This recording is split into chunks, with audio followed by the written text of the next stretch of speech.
All right, welcome. I'm really excited to kind of give you the story because it's something that came up to me and I'm like, why don't I just make a video about, telling people about the power of your thoughts.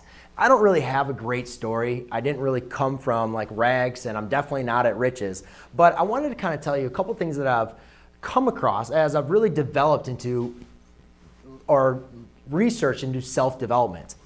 And the one thing that, we've always talked about is everything that you think about is what exactly you're going to become. Walt Disney, says if you can dream it, you can do it.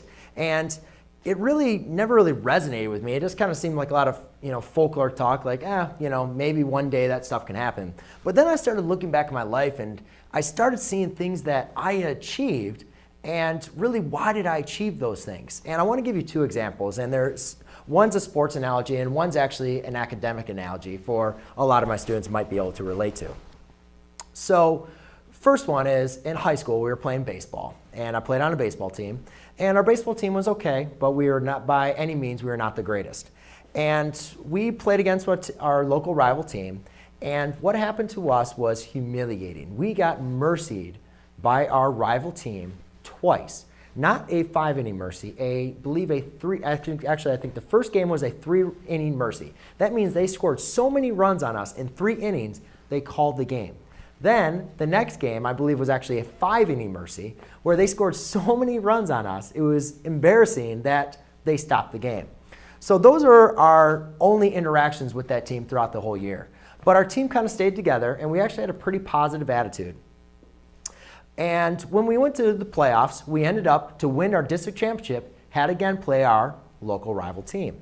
And I'll tell you the enthusiasm and the mindset of our team really didn't matter anything about who we were playing. We were able to come up with a very positive attitude and driven that we were going to win that game. And it was amazing to watch everything unfold. And you could see everything kind of seemed like to fall into place. And I can still imagine that feeling just being like not even believing it. Who would even think to our team would actually beat them. And sure enough, we did win. We did become our district champs. And then we even moved on to the regionals and did very well as well. But we ended up losing out to regionals.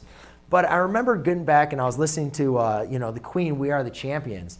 And it just reflected on me like it all started because the biggest reason was we all believed in each other and we all believed we can win. And you can all have this giddy, get up story, motivation and kind of stuff like that. And sometimes that's going to propel you to do things or not. But nothing can happen unless you have those thoughts. Unless you're believing that you yourself can do it, there's no way that it's actually going to happen. So that's kind of story number one. The second story happened when I went to college and I decided I wanted to be a math teacher. And my high school days, I kind of had fun. I was in sports and I didn't really care to be a math teacher, so I didn't really take my education as seriously as I probably should. Well, it definitely hurt me when I went to college and my entrance exam, I didn't score into the highest of math levels that I should have.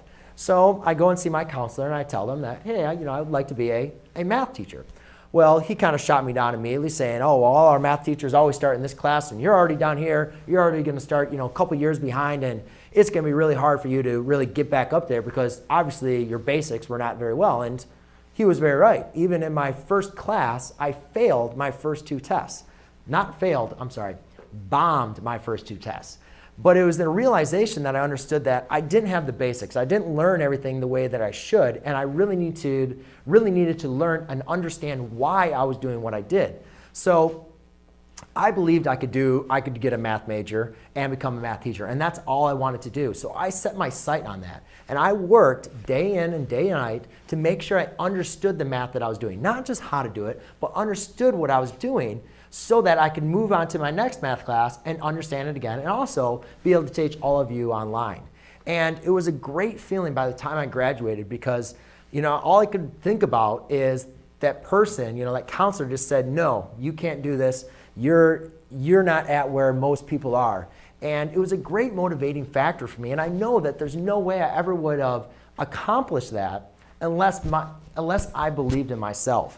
So a little bit later down in life, as I've kind of read a lot of books and on self-development and so forth, the main attribute that a lot of people that have made, been successful in their life, they all talk about is your mindset.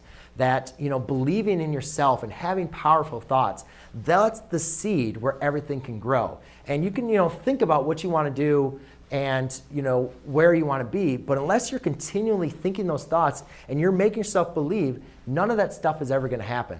So it is actually, true that whatever you can believe, you can achieve. Whatever you want to work towards and put all your effort into and eyeline, that's what I'm going to do, it's all possible. And I'm really happy that I kind of had that understanding. And I look back at my life and I'm like, you know what? It's there. It really is there. It's just deciding what exactly you want to do and then putting that effort all the way into it. So there it goes, ladies and gentlemen. I hope that helped you out. If you have any questions or comments, please please comment down below. Thanks.